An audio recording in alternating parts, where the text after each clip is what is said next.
there before the end of October, and I'm going to do something absolutely nuts. Make sure you subscribe, get your friends to subscribe, and ding that bell. You're going to really want to ding that bell. In my last studio tour 2021, I spoke about the fact that I've installed a permanent 5.1 or surround setup. This is because I think this is the way our industry is going. Apple is really pushing on with Dolby Atmos for both Apple TV and music. And it's all to do with these headphones that can actually kind of recreate it in stereo. I approve of this because it complicates our profession, reprofessionalises it. So I thought I'd take you through what 5.1 is, or surround sound is, how I use it, and some hard and fast rules that you should adhere to if you don't want your music to sound like crap. When it's gone to the dubbing stage, the only thing is, it's very difficult to explain surround if you can't monitor in surround. So I had an idea.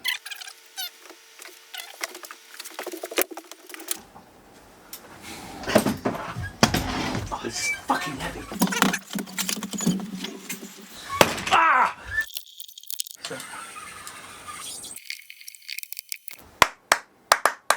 Don't know what I prefer, it just standing above my head, so it knocked me out if it fell, or just falling straight into my crotch.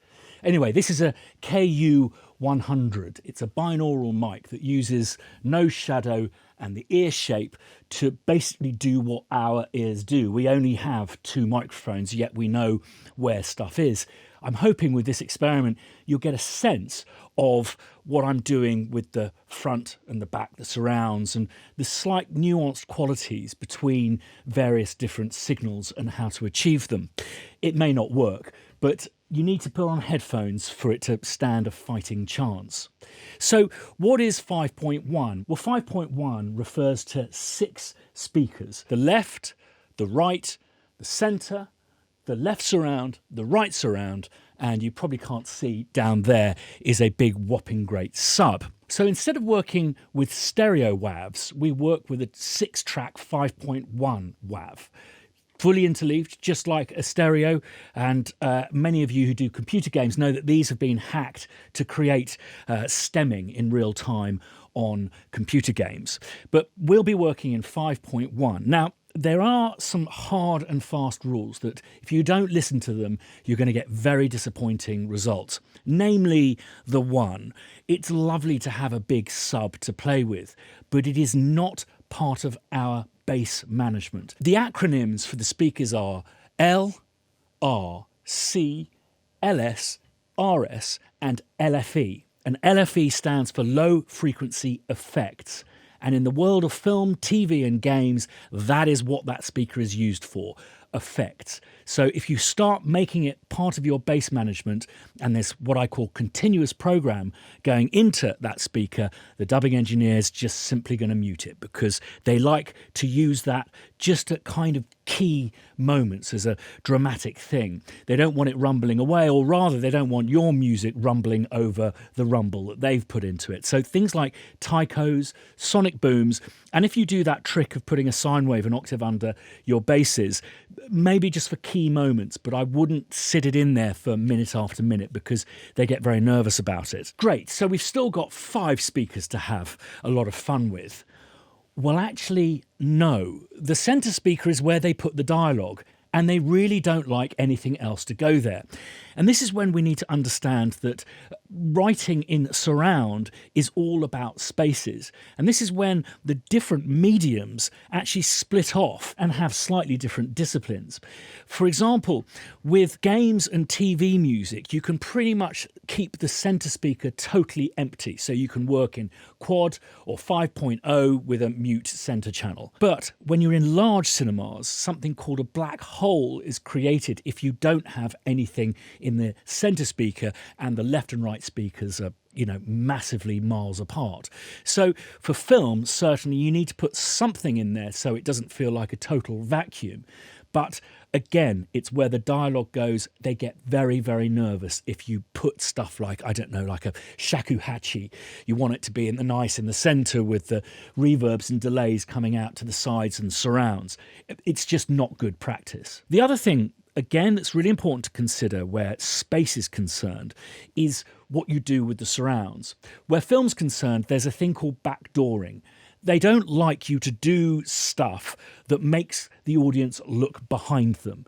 So we don't want stuff suddenly coming in, although it's fun to do, from behind them, particularly in music, because it's just distracting. It takes people out of the film. Backdooring. But the other thing to consider, going back to that big cinema, is if you put any rhythmic detail in the surrounds, you'll get all sorts of timing difficulties because sound travels very slowly. And in those big barns, you'll get a real flamming effect. I don't know if you've ever been to a festival and you've been walking up to the main stage and you just hear this hra, hra, hra. That's all the speakers operating at slightly different times.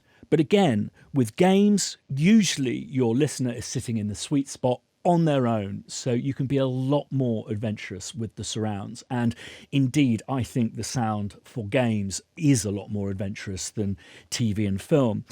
The problem with getting adventurous with the surrounds and the panning with TV is you need to imagine that a family is watching it. Not everyone is going to be in the sweet spot. So if you really hard pan stuff, particularly in the surrounds, Auntie Maud over there is going to be getting loads of that, and Uncle Mickey over here is going to be getting none of it. It kind of reminds me of the old days of stereo when they put the drums in one speaker and the bass in the other. So how do I go about putting stuff in the different speakers? Now, this isn't a Logic tutorial, but for those of you who do use Logic, there may be a few tips that are helpful. But the principle's the same for whatever DAW you work on. And indeed, I would say that of all the DAWs, Pro Tools is best equipped for surround. So what I'm going to do is just get up a trusty contact, just in stereo for now. Now, what I have done is I've routed this to the device I use to record music in on digitally. So you'll first hear the direct signal, and then we'll switch to Dave or the KU100, so you can try and get a sense of what it's sounding like in surround. So routing, basically got a bunch of channels coming out of your audio interface, and you can just basically assign which channel is going where. Now, if I go to default, you'll see left is 1, right 2, left surround is 3, output 4 is right surround, then center is 5, and LFE is 6. Now, the reason we don't go L, C, R, LS, RS, LFE is to do with stereo pairing on desks and stuff like that. And in fact, I use the ITU, which is the more music way of doing it. Basically, so you've got 1 and 2, left and right. So that's a stereo pair for your main 2 speakers. 5 and 6, which are a second stereo pair for your other 2 main speakers. And then 3 and 4, which are ostensibly 2 mono channels, 1 for your center, 1 for your LFE. So we've got our pizzicato. Now, switching to the KU100, let's move it around.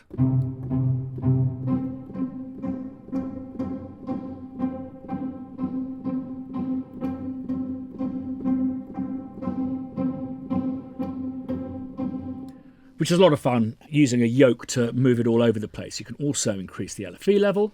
Right, just mute off all of the other speakers. There she is. The thing is, this isn't, as I've kind of alluded to, this isn't really what surround mixing is about in music, in my humble opinion. For me, it's all about immersion, because I really believe you can dial up the emotion of the piece by making the person who's watching it feel that they're in and amongst it. So for me, these kind of pan tools are not much use. So a really useful use of the surround panner in Logic is absolutely specifying which speakers you want the signal to go to. Stereo, surround, center, and LFE. Right, so what is the easiest way of taking just a stereo sample and creating a slightly more immersive version of it? Well, what tends to happen, it's the lazy route, is that if you deliver your stuff in stereo, the dubbing engineer will put some reverb on it that goes to the surrounds. But I think intentionality is very important. So I like to, if I'm working in surround or delivering in surround, I like to write in surround so that you're actually thinking about the various bits of information and where they're going. So I'm going to show you how I set up a surround reverb without using a surround reverb. This is particularly convenient if you're working in the box between various different collaborators. So I'm just going to set up a bus, and so this is going to be my left-right reverb, and then I'm going to have a center and surround. And you'll notice that I'm not putting one in the LFE. I mean, it would be disastrous to put reverb in the low frequency effects channel. It just creates all sorts of muddy rumble. So let's set up single stereo, mix 100%. Let's take the space down to 200. You may find that with surround stuff, you may want to reduce the lengths of your reverbs because you've got kind of more space to work with. I'm going to make this a little bit closer and put a pre-delay on. Now I'm going to copy that across, and on the center channel, I'm going to make it even shorter, even closer, no pre-delay. And then on the surround channel, I'm just going to take it up a bit, far away, don't know what that does, and take this to 15. Just so there's a real variety within the reverb, so it really does give you that quadraphonic separation, if you will. Then what I need to do is just route that. And there's two ways you can do that. You can either put it into surround, or I'm actually just going to put it direct out of these outputs. And because this is going into the LFE, we need to just pan that to the left, no more. So let's listen to it without reverb. Left and right. LS, RS. Take that down a bit. And then C. And again, take that right back. So this is what we've got going into the center. Just a little something that gives it a sense of presence. And then in the right surrounds, so just pure reverb. And then in the left and right, a mixture of the two. Another nice thing to do for dreamy, kind of immersive stuff is to use delays.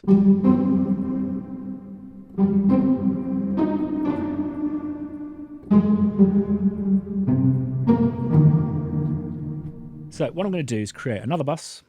This is going to be delays, and I'm just going to make that go out of LS and RS. The thing with that is you've got all of this reverb and then you've got this dry delay. So again, I would double route that back through to the verbs, and it just should have a slightly more realistic sound, which really is engulfing you. But these, I have to say, in my humble opinion, are fairly cheap ways of creating an immersive experience. Again, the reason why I write in surround when I deliver in surround is intentionality.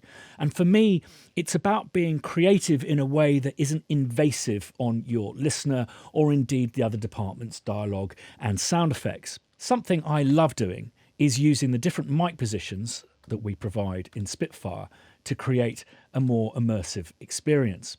So what I'm going to do is actually just change this to a 16 times stereo multi-output. Seems like overkill, I know.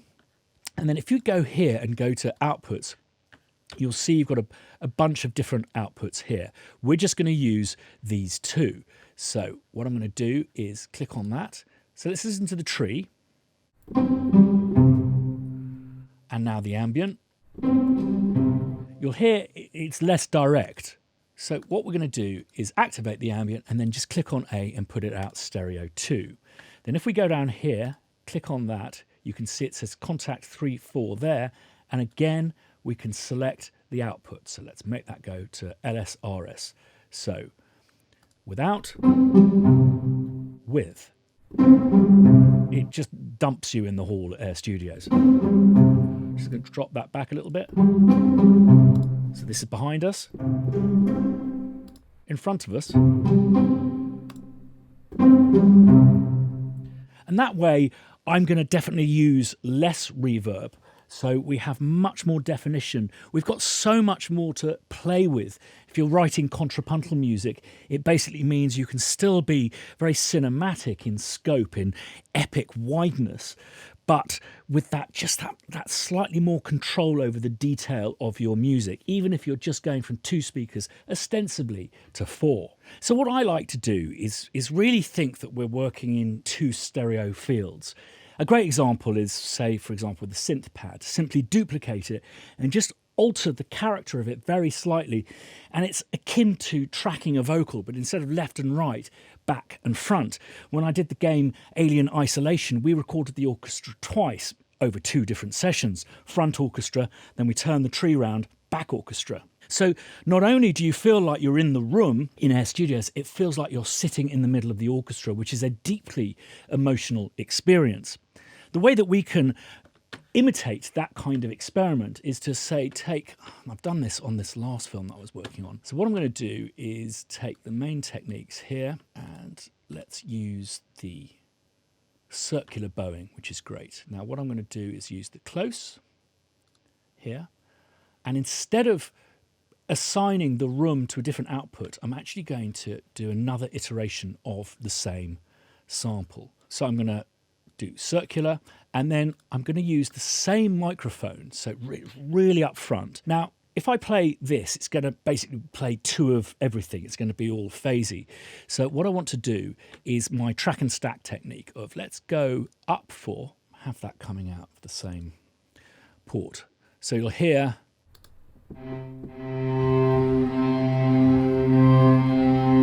that's out of that one, and then this one. So that's basically accessing this sample. So then what we want to do, and it's always better to tune down because samples sound better tuned down, is take that down.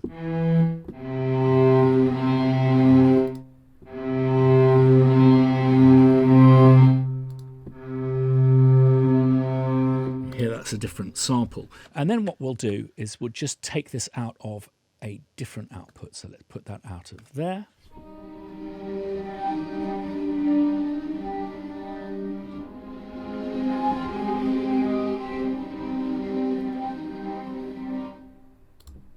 And then in this surround version.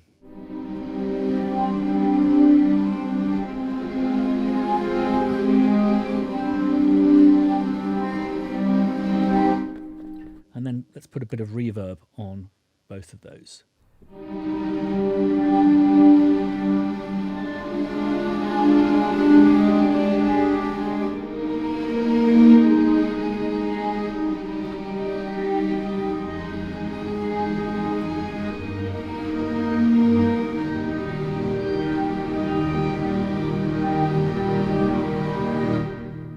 Now in Logic, you can create all sorts of routing so that you can create 5.1 stems. If you look here, there's the opportunity to convert your buses into surround buses. And in fact, I've just been building or rebuilding that template that I showed you in the video linked above to accommodate the fact that actually we need to work in 5.1. So let's just have a quick look at that, and you can see how I've distributed stuff around. So the stacks are ostensibly what would be my multi-track. So it's wins long, wins short, folks longs, folks short. I don't know if I'm going to be getting this mixed by a professional, but if I am, I'll simply bounce the stacks. But then what we're doing is we're aggregating down to some stems, 11 in total, so 10 stems and 1 sum. These are currently muted and grouped together, so if I want to unmute them. So those are the tracks that we're rendering to, if you will, and you'll see that these, again, are all 5.1, are bussed via these surround buses. But what I'm monitoring in is a duplicate, but just with auxiliaries, so I don't need to put anything live. And basically, just to be super safe, when I lay this stuff down, I'll mute those and unmute those. So I'm absolutely listening to what's going to tape. So I'm quite proud of the beauty of all of this. If you look at the buses, we've got all of our stacks, then we have our individual instruments, all the way down to soloists here. And then we have, matching the numbers here, we have reverbs for each stem. It's really important that we have a separate reverb receive and send for each stem so that reverbs don't go into the wrong stem. So you've got some drum reverbs going into your winds stem, which is why If we go back to one of these folders here, we've got our stem verbs. So here you see 101, 101, 101. So we've got those left, right, centre, surround. Then 102 times 3 for the LCR, LSRS, all routing back into bus 2. And then if you come back here, you'll see that we've got bus 1, bus 2 in the auxiliaries and bus 1, bus 2 in the tracks. And then everything goes to bus 11, which sums there and out to the speakers. So that's my workflow in 5.1. Now, if there's anything that you want to ask me about with regards 5.1, please put it in the video description down below. There is one more stage, and that is it's customary to produce stereo fold downs from your surround mix. I'll leave that for another day to show you how you can do it both manually in your DAW but also with down mixer plugins, that kind of stuff. So leave your comments in the video description down below, and as I say, I think it's a very interesting development in our field, not just for film, TV, computer games, but for all music. And I'm all for it because, yes, it makes our jobs more complicated and more professional, but also just because it's so much fun. Thanks as always for watching to the end. Do subscribe if you haven't done. Really trying to get to 100k before the end of October. It'll be well worth your while. And ding that bell. It's going to be really important if you want to take part in the thing. One of those, always much appreciated. See you next time.